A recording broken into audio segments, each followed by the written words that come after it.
Steel Curtain Network. ¡Piquen a piques! ¡Piquen a piques!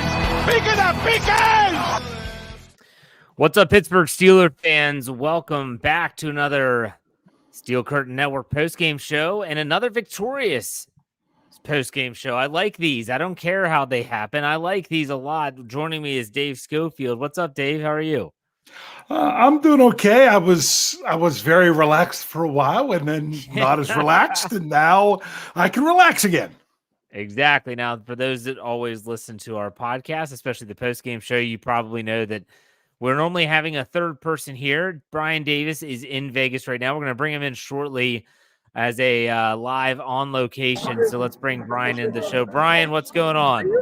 Hey, what is going on, Jeff and Dave? Here I am outside Allegiant Stadium, and I've got some friends. We've got them from Iowa, South Dakota, Oregon, Idaho. Meet my friends, Nebraska! Yeah. All right, we need a here we go, Steelers! Steelers, here we go! Here we go, Steelers! Here we go! Here we go, Steelers! Very nice. All right, guys, I might not be coming back. This is awesome. I'll try to join you in a bit. We're having fun here in Vegas! All right, Bryan, take it easy. Stay safe out there, man. We'll talk to you soon. All right, good stuff. All right, so good to hear from Bryan. Sounds like he's having a good time. I can't wait to hear all the stories about all the shenanigans that are happening out there in Sin City. But Dave, let's get this show on the road. Let's start the way we always do, and that is with knee-jerk reactions. You kind of alluded to the fact that you might have started to relax a little bit, and then the fourth quarter in the last, 8 minutes crept up on you. What was your knee-jerk reaction, though? Knee-jerk reaction was, I think this is the best the Steelers had played. That drive that ended with a Pat Freiermuth touchdown was the best offensive drive of the regular season by far. We're starting to see a glimpse of what the Steelers team can be. Now all they have to do is be a little bit more consistent with it. And even after that touchdown, when the Steelers got the ball, I never felt like, oh, man, they're just not going to do anything. They had some pretty decent situations, like the pass to Freiermuth over the middle, almost able to pull that in. Could have possibly been a penalty, but it wasn't. It's not like I felt they were completely inept and, oh my goodness, here we go again. It just felt like, hey, the Raiders made some plays. I just actually had my confidence is this team made a step in the right direction in this game, like I wanted to see them do. You took the words right out of my mouth. My knee-jerk reaction was there were steps taken in the appropriate direction. And so that's what we said after week one. Like, I mean, there were no signs of life. This team would look like they were dead, flatlined.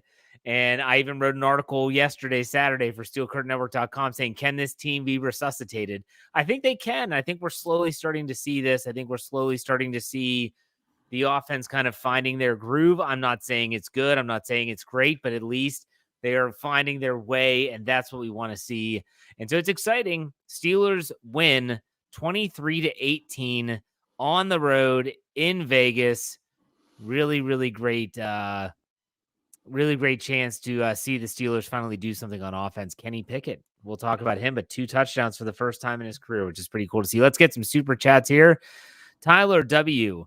gives us $2, says 3-1 start is still on schedule. That's correct. Next week they go to Houston. It's an opportunity to go 3-1. You got to look at it that way. Houston Absolutely. Team that beat the Jacksonville Jaguars today, Sunday. So something they beat them pretty bad too. So might not be the cakewalk people think, but let's continue. Tom Plays Games, or Tom Muir, gives us $2, $1 per W, and finally $1 per touchdown. He said, not a tradition. I get it, Tom. That's fine. Afton Forehead gives us $2. Said, did Wallace redeem himself? We can talk about Levi Wallace briefly. Dave, what are your thoughts? He had a pretty rough go of it, but came up with 2 interceptions, one at the key time, a game-clinching interception. Yeah. Honestly, some of the things that Wallace was getting blamed for on various places in social media, I'm not sure we're all on him.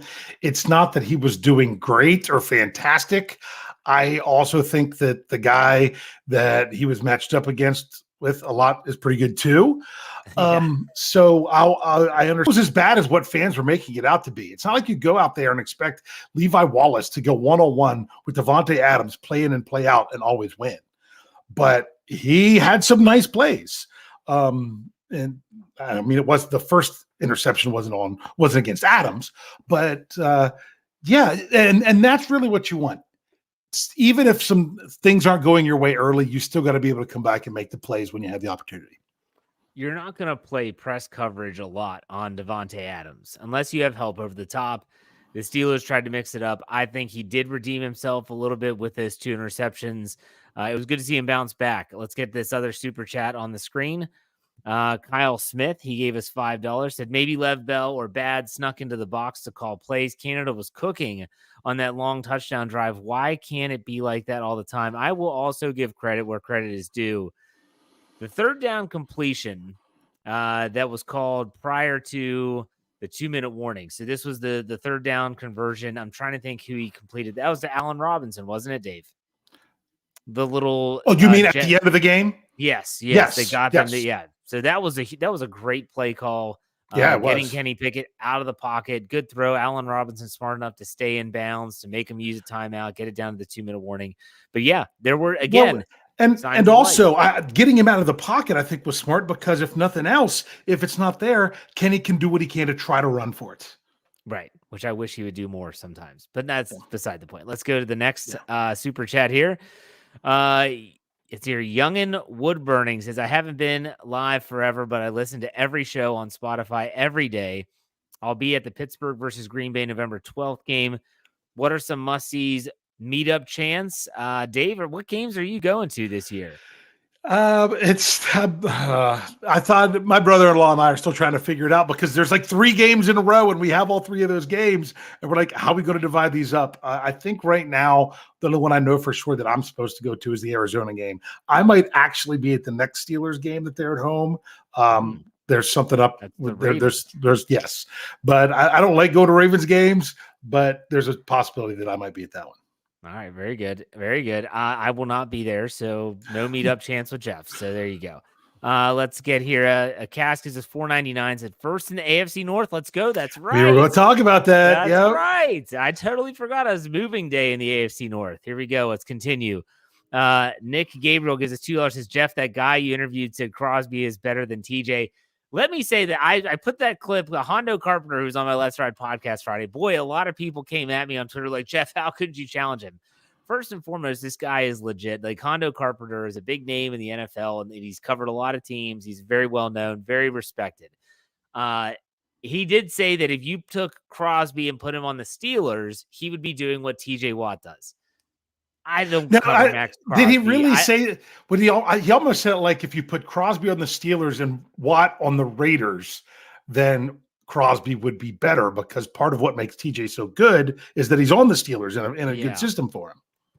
I'm not about to get into an argument over it. I don't cover Max Crosby that much. I don't know. Like, I know he's a good player, but a lot of people were upset. I wasn't. Yeah, trust me. I don't believe what he said, but I'm just not going to interrupt him in the middle of. I'm not Stephen A. Smith. That's what I had to explain on Twitter. I'm not going to just start yelling at people. All right, let's get to Andrew Palladino, a West Virginia guy. He said it was enough to get the job done. Credit MC Matt Canada. Wow, but still had some head scratchers down the stretch. Would have loved to put more up with the offense cooking, but a W is a W. Also had some blind zebras. We will talk about the penalties. Good Lord, the penalties. Some of them were suspect like none other. Here we go. Punk Drummer gives us $4.99. Said this is my dad's first Steel Network podcast. He's tuning in with me tonight. It's a step in the right direction. There you go. I wish they'd call some outside runs. I wish they would just not call Najee Harris up the middle to a stacked box. No, I said this on Twitter, and then they started doing it. Well, I'm like, why don't they do this? And then they started 2 different times. It was, why are they constantly running when they're in a formation that the defense knows they're going to run, and they run? Yeah. Then they started. People don't like it sometimes when they run out of shotgun. They were running effectively out of shotgun tonight, because the defense was having to respect the pass, and it opened things up so much better. And then they come out in the second half to start and run some play action from under center where they actually passed the ball in a play where they were under center. That's exactly what they needed to do in order to free up some stuff. Absolutely. Yeah. And, people say, well, Jaylen Warren he was having more success. And Jaylen Warren is a different threat. So if he's in the shotgun, they have to respect him as a receiver more than they would Najee Harris. Not that Najee can't catch the ball, but it's a different type of athleticism. We'll talk about it. We will, I promise. Yeah. Last one here. Wilson Pava gives us $4.99. Said, not sure how to feel besides happy to win. Sloppy win. Refs didn't help, but overall feeling hopeful. Still distrustful of Canada despite doing better. I get it. Absolutely get it. So, all right, let's get back to the show here. We want to bring in Bryan Davis, who's in a little bit quieter spot. He's not going to be on the whole show, but let him tell a little bit of his story out in Vegas before we get into the nuts and bolts of this game. Bryan, you there? Yes, I am. I am in a quiet spot, still right outside the stadium on the Vegas Strip. You can see Mandalay Bay in the background here. Guys, I got to watch the game on my phone, but I got to suck up the atmosphere out here. It was, I enjoyed that game. I kind of thought that this was a typical primetime game, and let's make some ratings. And some of those calls, I think they were network ratings calls to keep it close at the end, and that's what happened. I mean, yeah, I was not in stadium, as you know. Kind of expected to be, and then 2 hours before game time, something happened. Yeah, as we know, we have people who are listening don't know. Listening don't know. Yeah. So I went to download my tickets, and they were gone. They were not there whatsoever. So I called StubHub, and I'm like, "What's going on?" They're like, "Don't worry, we'll get you taken care of." They're like, "Your seller sold them to somebody else." I'm like, "Well, how can they do that? I paid $600 for tickets, $603 with the charges."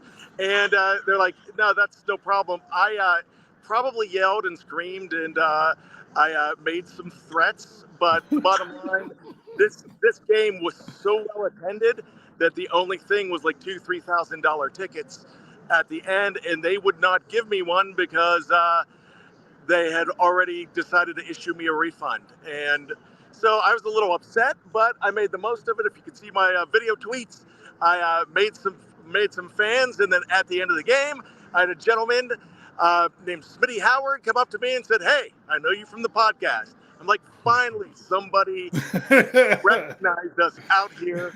And by the way, anybody that asked us for a meet and greet, no, because you don't show up. I guess you got stood up by some fans, I guess. Absolutely, but no problem. I still had a good time. StubHub gave me lemons, made some lemonade, and I got to watch the game on my phone. And now I'm going to get myself a really good steak. Well, go enjoy it, Bryan. Take it easy, and we'll catch you next time you're back in town after this week. So take it easy. All right, thanks, guys. See you guys. Too bad. All right, so let's break this game down. We do have one more super chat to get to here. I want to bring this up on the screen. Positive signs. This is from Crypto Nick. He gives us $6.99. Those are Canadian dollars. But what did we call? What did Canuck bucks? That's Canuck bucks. Canuck bucks. You knew it was Canadian because how we spelled offense. Positive signs for the offense, and the D is legit. Always a good Monday when the Steelers get the W and the Ratbirds lose. Absolutely, the Ravens did lose. What a day! I was stunned they lost, but still, yeah. All right, let's get to the breakdown. We're going to break down by the offense and defense. We always start in the first half with the offensive side of the football. Let's go with Kenny Pickett, as always, the quarterback. He finishes 16 of 28, 235 yards, 8.4 average, 2 touchdowns, first time in his career. Was not intercepted. Was sacked one time with a rating, Dave, of 108.5. What do you think of Kenny Pickett? Kenny Pickett settled down. I was worried about him early on, but he settled in. His first few passes, he came flying out of the pocket way too soon. He was nervous and didn't stay in the pocket when he should have. But you know what really helps with that? When you stay in the pocket and you're rewarded with a 72-yard touchdown pass. So that just kind of that kind of got him going in the right direction. And although it's not perfect, it really was growth this week. And that's what we wanted to see with KP8 to show that this offense and he can get going in the right direction. I haven't had a chance to listen to Kenny Pickett's post-game press conference where he talked to the media, but I did get to listen to his Sunday Night Football. We got a game ball. What was the first thing that he said? I don't know if you heard it, Dave. They said, Kenny, well, what's the big difference? He said, it's amazing what you can do when you can run the football. And that's exactly it. When they can actually run the ball, have a more balanced attack, you see Kenny look comfortable. And I will say early on, you were right. He didn't trust the protection in front of him. He started getting happy feet in the pocket. He's waiting for it to collapse in the second half, mainly in that second and third quarter. He started to settle in and made some really good throws. Was it great? No, I didn't see outside of I still swear I'd love to have someone ask him about the Connor Hayward pass that should have been intercepted in return for a touchdown by Marcus Peters. But to me, I just don't see how like someone blatantly did the wrong thing. Either Kenny Pickett thought he was supposed to stop on a curl route, or Connor Hayward. He thought Hayward was running it out, and Hayward ran it out and up. Yeah, and that's a problem. Yeah. Like that's the stuff that is. I do not know which one was wrong. I'm not that. I'm not that kind of guy. So ultimately, though, with Kenny Pickett, would you say the arrow is pointing up? One game, yeah, I would. Yeah. But then the arrow points up, and it's got to keep pointing up the next time he takes the field. That's really what, stack these performances. Like Coach Tomlin said, 2 becomes a habit. That the offense was inept for 2 games. That's becoming a habit. They were not as nearly as inept this game. They've got to turn around and do it again next week, or else to show that it's a habit of going in the right direction. I mean, I'd say that his arrow is pointing up. It's not like skyrocketing. This isn't like, the stock market where it's shooting straight up. I mean, it's a steady incline. And I think that week 1 was really, really low. Week 2 wasn't that much better, but we did see some positive signs. And then I think this was, I think it's moving in the right direction. Like you said, it can change at any time, but moving in the right direction. Let's talk about the people that caught passes from Kenny Pickett. We're talking about George Pickens leading the day, 4 catches on 6 targets for 75 yards. Calvin Austin, 2 catches on 6 targets for 72 yards. 72-yard long. That was the touchdown pass. Pat Freiermuth comes in with 3 catches on 4 targets for 41 yards and a touchdown. Allen Robinson, 4 for 24 on 4 targets. Jaylen Warren, 3 for 23 on 4 targets. They spread the ball around, Dave. What do you think about the pass catchers? Well, I don't think that I can't think of anything that was dropped or wasn't caught that should have been. Even the 1 third down pass to Pat Freiermuth, that would have been a nice catch. It was also a nice play by the defense. He could have caught it. Could have also been called a penalty. I'm not calling that anything egregious there. I'm very happy with what they were doing in that regards of the game, because it really more comes down to the person delivering the ball to them. And as long as they're coming through for their quarterback, that's all that matters. I thought the Freiermuth was really I thought the Freiermuth, that's when I hit him right in the chest. That's a tough catch. That's a tough play. But if he comes down with that basically seals the game. I'd love to see him come down with that one, but still, not much to complain about at all there. So let's go to the running game. The running backs, the Steelers run for 105 yards as a collective, a 3.4 average. Najee Harris leads the way with 19 carries and 65 yards. 3.4 yard average. Jaylen Warren, 8 for 29, a 3.6 average. And Kenny Pickett, 3 for 11 with a 3.7 average. Connor Hayward did get 1 carry for 0 yards on that first third down where he was stopped short of the line to gain. Dave, what did you think of the running game, especially the running backs or the ball carriers? Yeah, I'm sorry. My stats are all messed up. I keep having to refresh them, and they're not showing up very good. So I was trying to get that figured out. But like I said, it was more about this, not more about, but the scheme was not doing them any favors early on. That you were just seeing the Raiders secondary, and particularly Marcus Peters, flying in there because there was no threat of a pass on certain plays.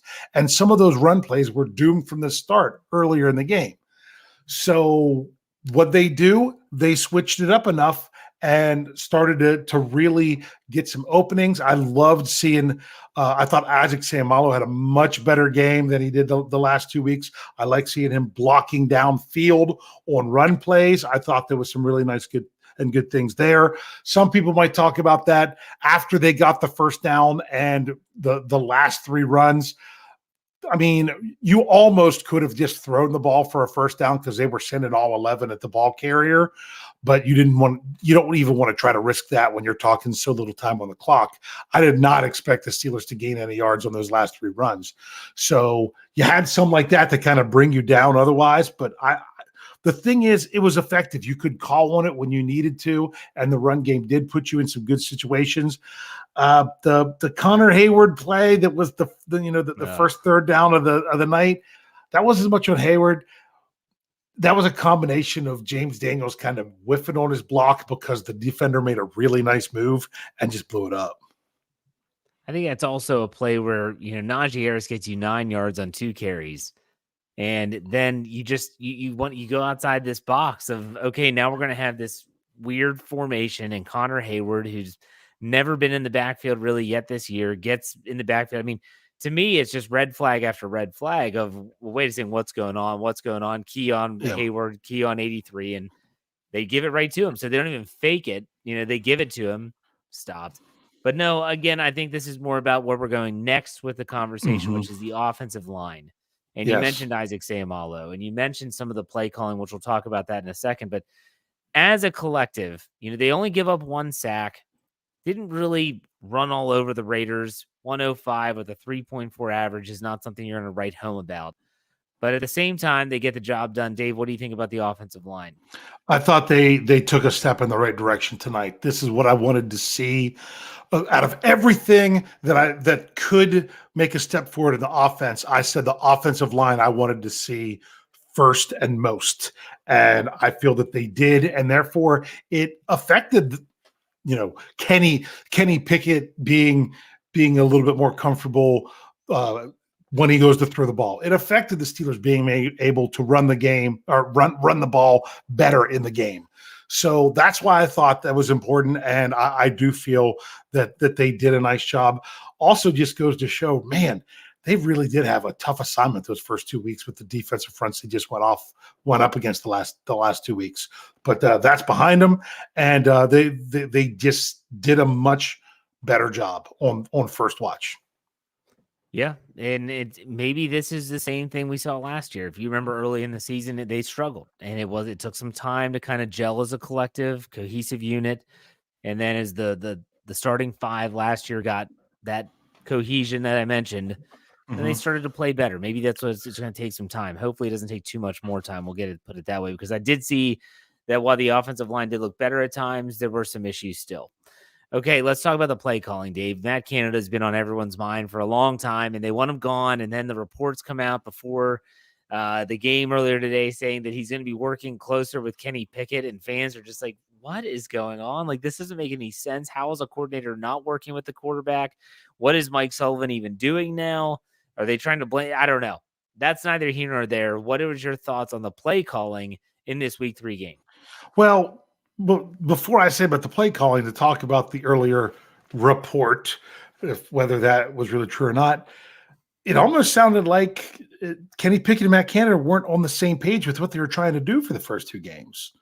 If you're not working well with your quarterback and you're like, hey, well, if when you see this, it's this and that and other things, that maybe that was just it. And if that wasn't going on, then the question was, why not? So bottom line is, I thought there were some times where there were some real nice play calls. Am I ready to completely say, you know what, I'm all right now with MC? No, because I want to see it continue to grow. But like that fake end around to Calvin Austin to then run the screen to Jaylen Warren. Love that play. The decision, what they did on that third down where they converted, where they rolled Pickett out of the pocket and gave him a a short and a medium option, both to that side, and all, then still had the option to even take off if he had to. That was much better because of the multiple options that he had. So I'm just saying improved. I thought it was much better improved, and we'll see where they go from here. Yeah, there's still just those brain farts where it just, from a play calling perspective, it just drives you absolutely bonkers. But again, I've said this all along. I don't think the Steelers are ever going to make a change midseason. So what do we have to hope for then? We have to hope that they can somehow, some way find a way to be competitive and win football games. And a lot of people will say, well, then they're going to keep him around. I'm not so sure. Nonetheless, if they're not going to make a change midseason, which I would be absolutely floored if they did that. Like if Mike Tomlin came out in a press conference and said, we are stripping Matt Canada of play calling duties, or we're firing him outright, like that would literally just Dave, you would be the same way. We would be absolutely stunned. Yeah, it's not that I wouldn't welcome it. I just would be very surprised by it. Exactly. So people that are like, well, he's got to be fired. Okay, well, if it's not going to happen, you have to hope they figure something out and can move the football and can score some points so that the team can be competitive. That's what we have to hope for. And so far, the last 2 weeks, they've been good enough to win. There you have that. All right. Let's take a quick break. If this is just for the people on the audio side, if you're watching live on YouTube, Twitter, or on Facebook, we're not going anywhere. We'll be right back after this break. All right, Steeler fans, welcome back. We have some super chats to tend to here as we get kicked off on the second half of the show. Let's bring these up on the screen. Young and Woodburning said, he gave us $5, said, P.S. way back when Dave and Big Bro were talking about the name of the new show, I came up with the Scobro Show. Still proud every week to see you men. Hashtag not me bad. All right, very good. Yep. Thank you. I didn't know that. Let's go. I couldn't remember who it was. I just know it came from the live chat. Jeff Coons gives us $5 Canuck bucks. His greetings from. Oh, this is Jeff. He's always in he's a Ride or Die crew member. He's from. Oh, is this El Jefe? No. But I mean, they called you El Jefe. No. This is Jeff. He always talks about punters. Anyways. Oh, okay. Said, greetings from Not Mad Canada. Wonderful to see Big Press. He told you. Have an impressive night. That's my punter. Sleep well, Weasel Boy. Yeah, that's right. We don't need to talk about Weasel Boy. Big Press. We'll talk about him in the second half. He had a good game. Tom plays games, gives us $5. I knew he's going to bring this up. Sadly, Jeff, you missed on your parlay with a push on the yards for Pickens. I hope you get one this year. I got one last year. So here's what I had, Dave. I don't know if you remember. I had Kenny Pickett, alternate passing yards, 225 or more. Check. Right? Because he threw for, 225. He threw for 235. Okay. I had George Pickens, 75 or more yards. He caught 75 yards. And then I had the Steelers plus 2.5. But wait a second. If you but if you push on one leg of your parlay, you still win. That still counts? I've done that before. I'm pretty sure. Oh, well then. Yeah. Thanks for the tip, Tom. You just don't win as much. Oh, okay. Okay, got it. Okay. So, Jeff, I did my own parlay. I got to tell you about this. Well, listen, I said, okay, well, first of all, I'm going to say I'm going over the 48.5 for Najee Harris. Hit on that. And I went over the 52.5 on George Pickens. And I went under 71.5 for Josh Jacobs. That's 3 for 3. And I had a great one. I'm like, I'll just throw on one more. I'll go for the under for Devontae Adams. Why didn't I just stick with the 3 I had? Well, because last time he played him, he had 2 catches for 15 yards. Yeah, before you started going down, I'm thinking to myself, please tell me he didn't bet anything on Devontae Adams unless it was an over, like a big time over. Yeah, that's. I mean, I threw $1 on it, but just to have some fun. My big win was the Steelers on the money line. So there you go. Yeah, there you go. Let's go to the next super chat here. Justin Gall gives us $9.99. Said play action from under center. Kenny standing in the pocket, sustained drives, gassing the defense. It's refreshing. If only we could see it more often. That's all I'd like to see. Here we go. Let's go to A. Steele. Said, love the win. Got 3 turnovers and a drop pick 6 and only won by 5. Love the offensive progress, but we definitely got fortunate. Stay blessed, gents. Thank you very much for the tip. Appreciate it. And Ryan O'Toole gives us $5. Says, if Canada's so bad, why does Tomlin keep singing or signing off on the offensive game plans? I don't know if he has to. I don't know what their procedures are. I mean, I'm assuming that he has to be okay with something. But still, yeah, I don't know. That's interesting. All right, let's get to the defensive side of the ball now. The defensive side of the ball with TJ Watt. I mean, how can you do we need to take start our and end break? with TJ Watt? Already did. Did you? I missed that. You were spazzing. I was sleeping. Okay. That's what happens when wake it's up. after midnight. Wake up. We're going to start off with the pass rush with Jimmy Garoppolo, who throws for 28 of 44, 324 yards, a 7.4 yard average, 2 touchdowns, 3 interceptions, was sacked 4 times, 72.5 rating. Now let's talk about the pass rush, since that's what we're talking about right now. The pass rush, the Steelers end up with 4 sacks. Keanu Benton has 1. Marcus Golden has 1. TJ Watt gets 2. Yep. TJ Watt has 3 quarterback and Minka hits. Fitz. Oh, wait, never mind. We'll get there. TJ Watt has 3 quarterback hits. Quan Alexander had a quarterback hit. Marcus Golden, Keanu Benton, and Alex Highsmith ended up with 2 quarterback hits for a total of 8. Dave, what did you think about the pass rush?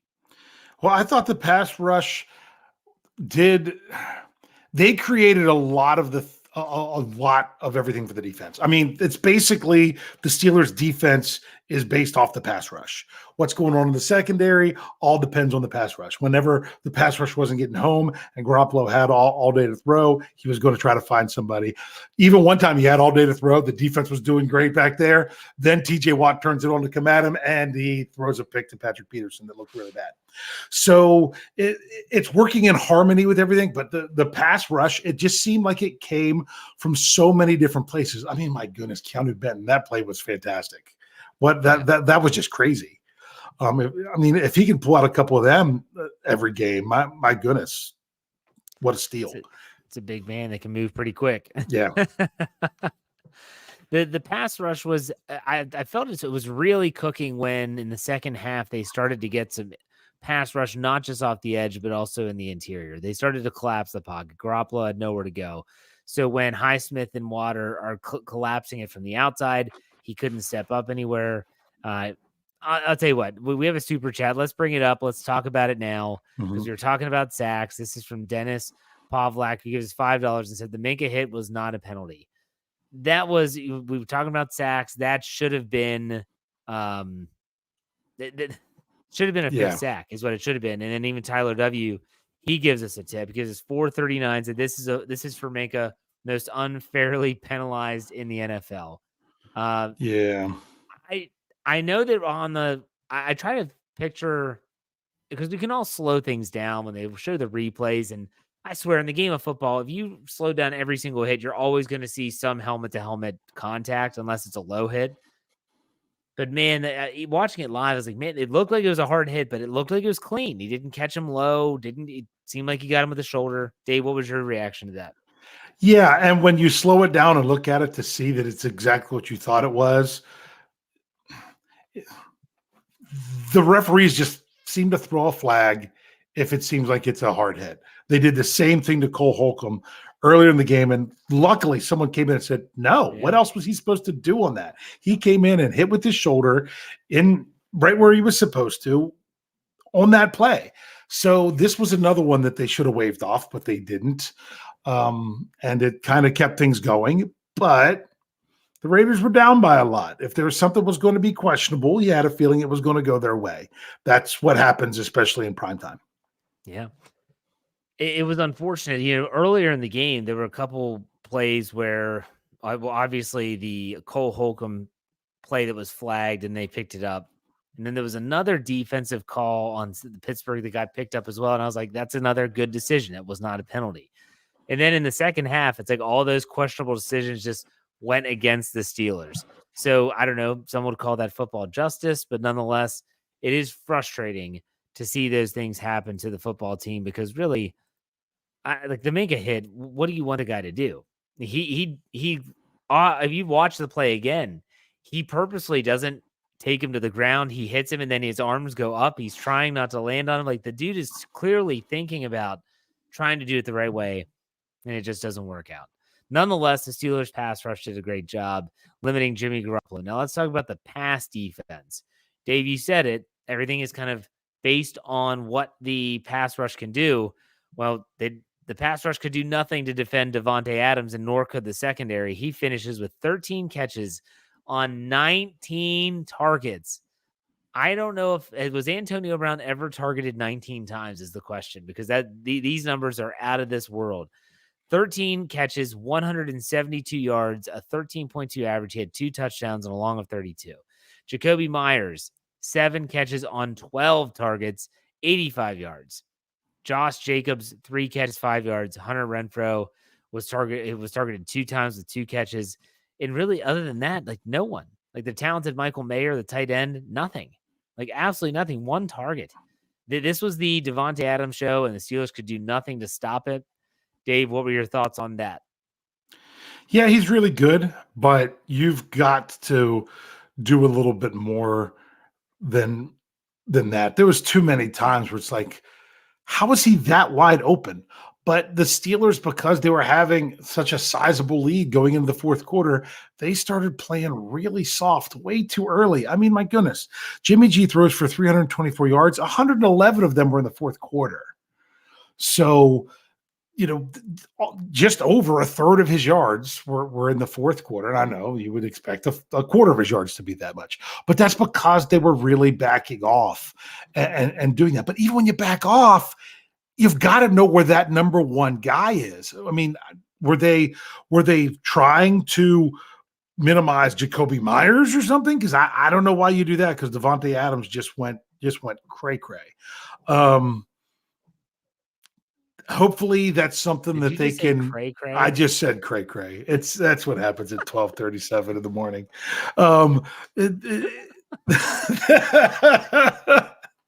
Where's Bryan when I need him? So, I mean, they made some really nice plays, and then they had some plays that you're like, oh my goodness, how was this guy that wide open? So I would just like to see more consistency throughout the game.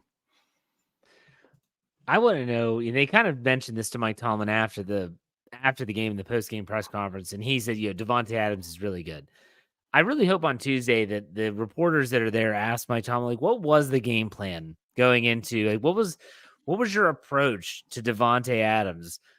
It almost looked as if he said, we're just going to play him like we do anyone else.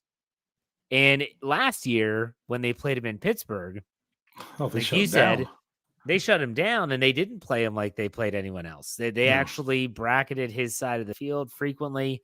Just really weird. Just, I don't know. I just can't understand how 172 yards is 172 yards. 13 catches are 13 catches. And so he could have even had some more. Jimmy Garoppolo missed on some throws. So nonetheless, the Steelers escape. They were able to find a way to win. The running game for the Vegas Raiders, they had 69 yards rushing on 19 carries, a 3.6 average. Josh Jacobs had 17 carries for 62 yards.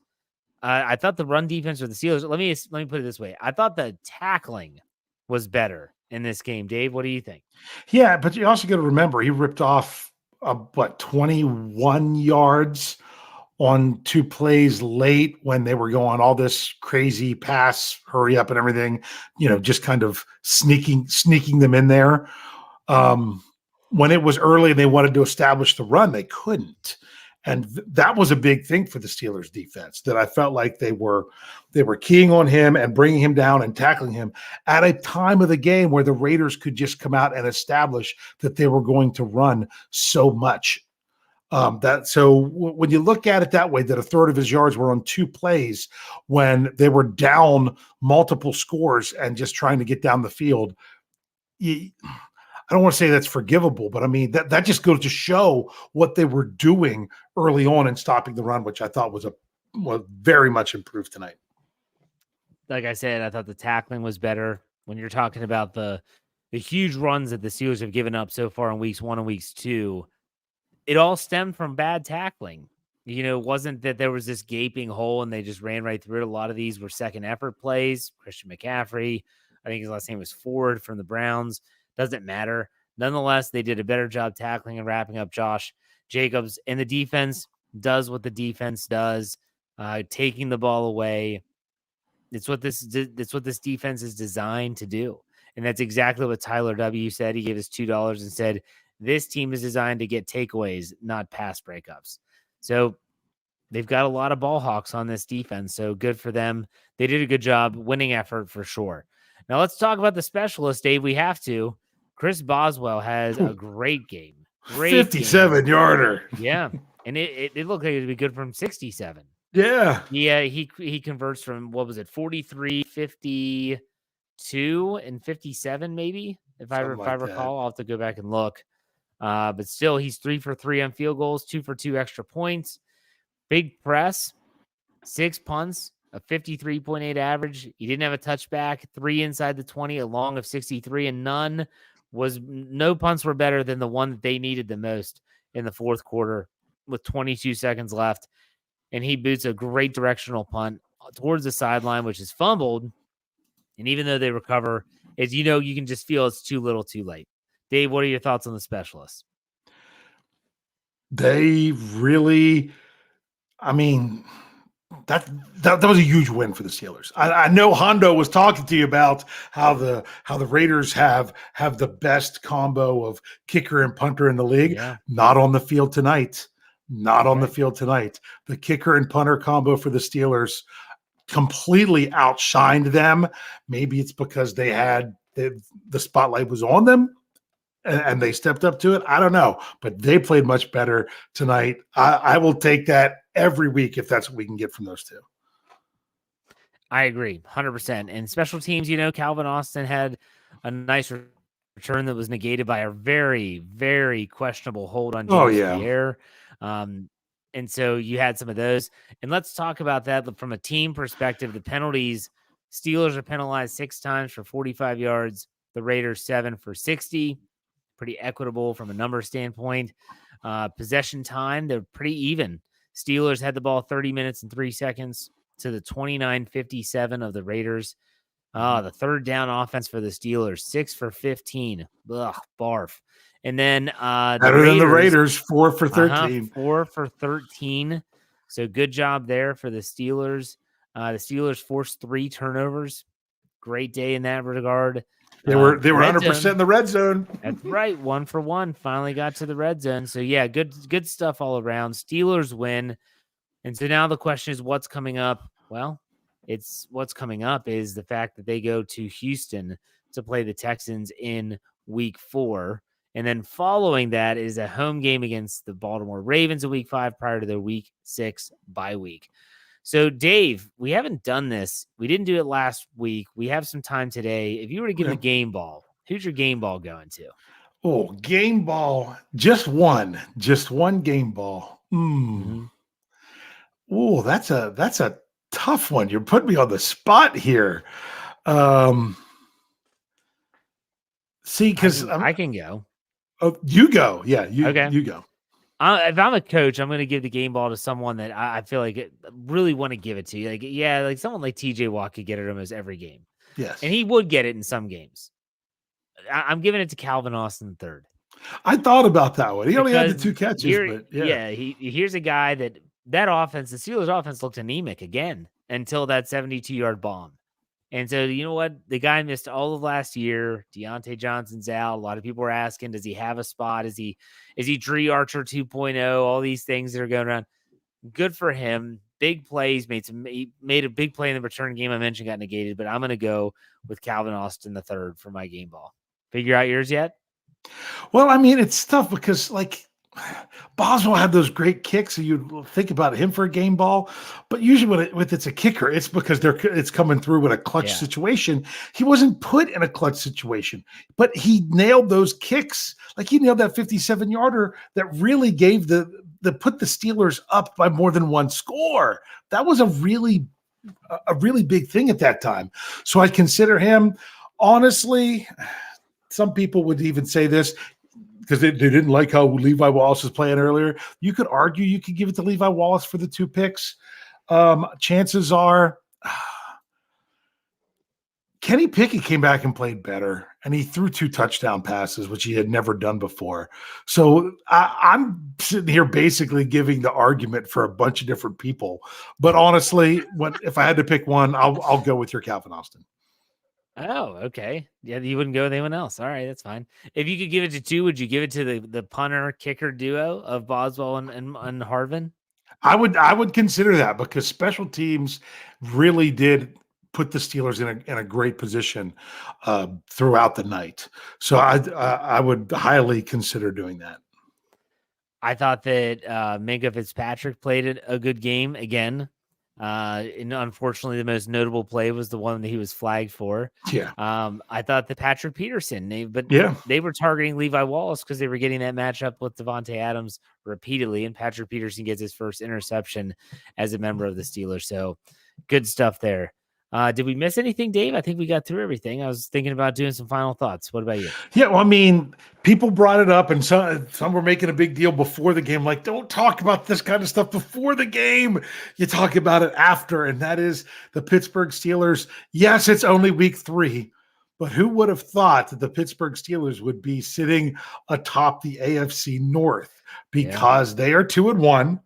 And that ugly purple team is also 2-1, as is that putrid brown team. Are also 2-1. But the Steelers are 1-0 in the AFC North, as is the Ravens. The ugly purple team.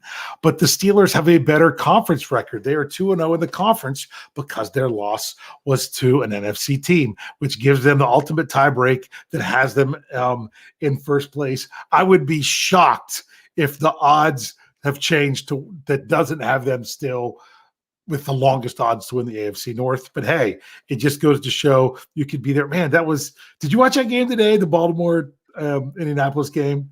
Any parts of it? Yes, I did. I actually listened to more of it. I was doing stuff around the house, so I have my YouTube TV playing on my phone. So I'm listening to that game a ton, and I still can't believe that Justin Tucker missed that kick at the end of regulation. That was a long kick.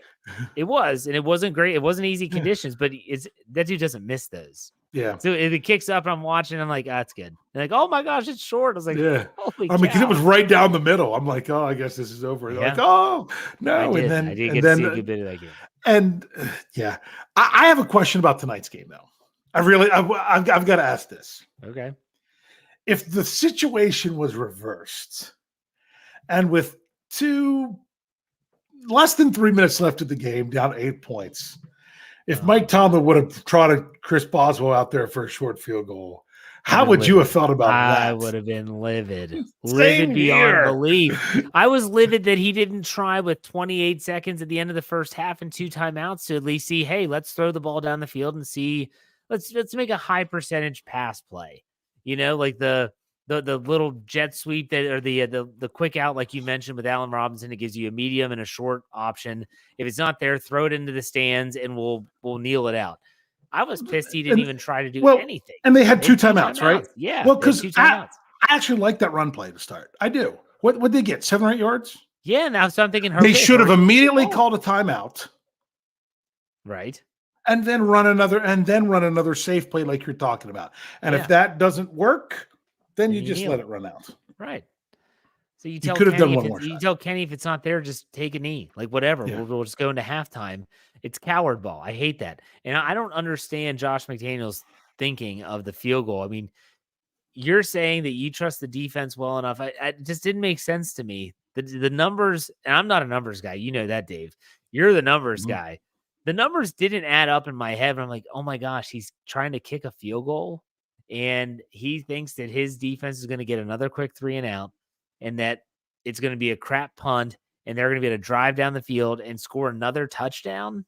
I didn't get it. And then, the one thing it did take out of play was the need for a touchdown and a 2-point conversion. Correct. That's it. So that might have been one factor, because you're like, wait, it's 4th down. You got to score on this one play, and you have to score again on one play. Maybe we should just make sure we get the points.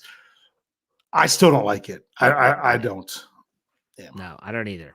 I don't either at all. All right. Well, we'll be talking about this all week on the Steel Curtain Network. So Dave, why don't you do some final thoughts? Go ahead. Yeah, final thoughts are, didn't this game feel different? Didn't it feel different than last week even? Didn't it? And definitely from the week before. One thing I shouldn't have thought this to myself, but when the Pittsburgh Steelers were up 23-7 and had possession of the ball in the third quarter, I'm like, if the Steelers could find a touch, I think it was third, maybe it was beginning of the fourth. If the Steelers can find a way to score a touchdown here, this is the same score as it was against the 49ers. This would be a real significant, decisive win. And it's never quite that easy for us as Steeler fans, is it? So kind of had to sweat it out still a little bit more. But you know what? The team doesn't have to be perfect. You just have to win along the way as you strive to get better every week. I know I actually sounded like Coach Tomlin right now. But hey, they're 2-1 right now. I think looking at this going into the season to start, Steelers fans would have been content with 2-1 right now. As dominant as the Browns looked today, that makes that win over them look even more impressive. As crazy as Myles Garrett went off today, that made the Steelers offensive line look not as bad as what you would think, that they could hold someone like that in check. But that's why it's a long season, but you've got to make the most of every opportunity. So I don't think the Steelers are complacent with this win. Part of me is almost happier that it ended up being closer, so you can't get complacent, rather than ended up being a little bit more blowing them out. But I'm sure my health and blood pressure would say something different.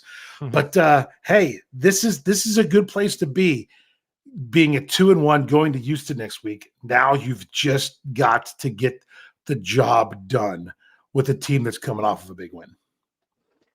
Mike Tomlin said it best. They're never going to apologize for winning a football game. Yeah. It might not be pretty and it might not be appealing to the general public or to the NFL landscape or to even the own fan base. But you know what? A win is a win. You take it and you move on. And when things have been so bad at times and in stretches for the Steelers this year, any amount of success, even though sometimes very minimal and maybe short-lived, should be celebrated. And so I'm going to celebrate this win. The Steelers are 2-1, and it's a victory Monday tomorrow. We get a victory Monday. It's victory Monday right now. Today. It's already Monday. I'm excited for? I'm excited for next week's post game where it's not the next day already, where it's actually the same day. Like, that's what I look forward to. All right, good show though. Next week, I think Bryan will be back. He won't be back for the preview, but I think he'll be back for the post game show. Good stuff, Dave, as always. Make sure you check out SteelCurtainNetwork.com, fansfirstsports.com, and also make sure that you're checking out on our audio platform where you get shows like Dave's Stat Geek, My Let's Ride podcast, Bryan's Bad Language, only on our audio side. So wherever you get your podcasts, search Steelers or Steel Curtain Network. You'll find us, subscribe so that you don't miss a thing. You will not be disappointed. I promise you that. Steelers win 23-18. They're 2-1, first in the AFC North. Let's keep that going. Until next time, we'll see you on another post-game show. Take it easy.